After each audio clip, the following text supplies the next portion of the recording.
পূর্বতন সরকারের আমলে বিচার পায়নি। রাজ্যে পালা বদলের পর বিচারের আশায় জনতার দরবারে কোতুলপুরের নিহত বিজেপি কর্মীর পরিবার। মুখ্যমন্ত্রীর কাছে নিহত সুমন মণ্ডলের বাবার আর্জি ফাইল পুনরায় খোলা হোক, সিআইডি তদন্ত হোক। অভিযোগ, বিজেপি করার অপরাধে তৃণমূলের দুষ্কৃতীদের হাতে খুন হতে হয়েছে সুমন মণ্ডলকে। পরিবারের আবেদনের ভিত্তিতে সিআইডি তদন্তের আশ্বাস দিয়েছেন মুখ্যমন্ত্রী। বাঁকুড়ার কোতুলপুরের একটি ঘটনা, যে ঘটনা 2025 সালে যেটা জানা যাচ্ছে, এবং পরিবার ইতিমধ্যে মুখ্যমন্ত্রীর কাছে জনতার দরবারে তারা এসেছেন অভিযোগ জানাতে। সুমন মণ্ডল তিনি আরএসএস করতেন, পরবর্তীকালে বিজেপি করতেন এবং বিজেপির একজন সক্রিয় কর্মী।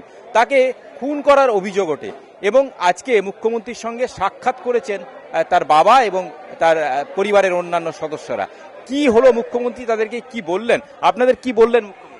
মুখ্যমন্ত্রী আমাদেরকে আশ্বাস দিয়েছেন যে সিআইডি তদন্তের আমরা দাবি করেছিলাম, উনি আশ্বাস দিয়েছেন সিআইডি তদন্ত হবে। ফোন করে ডেকে নিয়ে এসে মার্ডার করেছে, ফোন করে তাকে ডেকে নিয়ে এসে মার্ডার করেছে। গুন্ডা বাহিনী, তৃণমূলের হারমাত বাহিনী এক কথায়। তারপরে ওই তো রাত 10টা থেকে 10:30টার মধ্যে মার্ডার হয়। আমাদেরকে থানায় থেকে পুলিশ 1:30টার থেকে একটুর সময় যে খবর দেয়, তারপরে আমরা যেয়ে দেখি যে মার্ডার করে দিয়েছে। স্পটেতেই 4 জন ধরা পড়ে, সেই 4 জন জামিনও পেয়ে যায়। সেই জন্যই আরও কোনো বড় মাথা আছে নাকি আমাদের সন্দেহ হচ্ছে, তৃণমূলের কোনো বড় মাথা জড়িত আছে। সেই জন্যই আমরা সিআইডি তদন্তের দাবি করছি। তো মুখ্যমন্ত্রী সিআইডি তদন্ত দাবি আমাদের মেনেছেন, উনি সিআইডি তদন্ত। মুখ্যমন্ত্রীর সঙ্গে কথা হলো। অ্যাকচুয়ালি সুমন মণ্ডল তোমার কে হয়? আমার দাদা বিজেপি করতো, বিজেপির মন্ডল সভাপতি ছিল, BLO 2 ছিল, জেলা কমিটির সদস্য ছিল।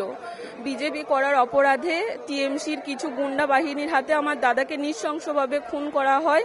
পুলিশের মদতে থানা থেকে ঢিলছড়া দূরত্বে রাত্রি 10টা থেকে 10:30টার মধ্যে মার্ডার করা হয়। তারপর পুলিশ কোনো কিছু কেসটাকে হালকা করে দিয়েছে। খুনিদের বলছে ওরা নির্দোষ, নিরপরাধ, ওরা কিছু জানতো না। হাইকোর্ট থেকে ওদের জামিন দিয়েছে। আমরা CM এর কাছে জানিয়েছি সিআইডি দিয়ে কেসটা নতুন করে তদন্ত করার জন্য। উনি আমাদেরকে আশ্বাস দিয়েছেন কেসটা পুনরায় তদন্ত করবেন সিআইডি দিয়ে। আজকে তাহলে আপনারা সরাসরি মুখ্যমন্ত্রীর দ্বারস্থ হলেন। এতদিন পর্যন্ত যে বিগত সরকারের আমলে কি আপনারা বিচার পাননি? তাহলে এটাই কি মনে করছেন যে সঠিক বিচার পাননি? দোষীরা কি ছাড়া পেয়ে গেছে? অভিযুক্ত যারা ছিল, যেই সরকার ছিলেন তারাই আমার দাদাকে খুন করেছেন, তাহলে তারা তো বিচার দেবেন না। সেই জন্য আমরা জনতার দরবারে এসেছি CM স্যারের কাছে, যাতে আমরা বিচার পাই আমাদের নিরাপত্তার দাবিতে।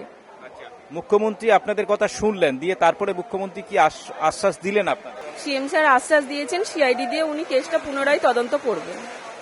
অবশ্যই কিন্তু পরিবারটি তারা ছুটে এসেছেন বাঁকুড়ার কোতুলপুর থেকে এবং মুখ্যমন্ত্রী শুভেন্দু অধিকারীর কাছে তারা দেখা করেছেন জনতার দরবারে, এবং মুখ্যমন্ত্রী তাদেরকে আশ্বস্ত করেছেন যে এই ঘটনা, যে ঘটনা ঘটেছিল অর্থাৎ এই খুনের ঘটনাতে সিআইডি তদন্ত করা হবে এবং সিআইডি তদন্ত করে প্রকৃত দোষীদেরকে বা প্রকৃত যারা খুনি, এই ঘটনার সঙ্গে যারা যুক্ত খুনের ঘটনার সঙ্গে, তাদেরকে চিহ্নিত করে এই ঘটনার তদন্ত করা হবে এবং তার জন্য সিআইডির হাতে এই তদন্তভার তুলে দেওয়া হবে, এমনটাই মুখ্যমন্ত্রী তাদেরকে আশ্বস্ত করেছেন।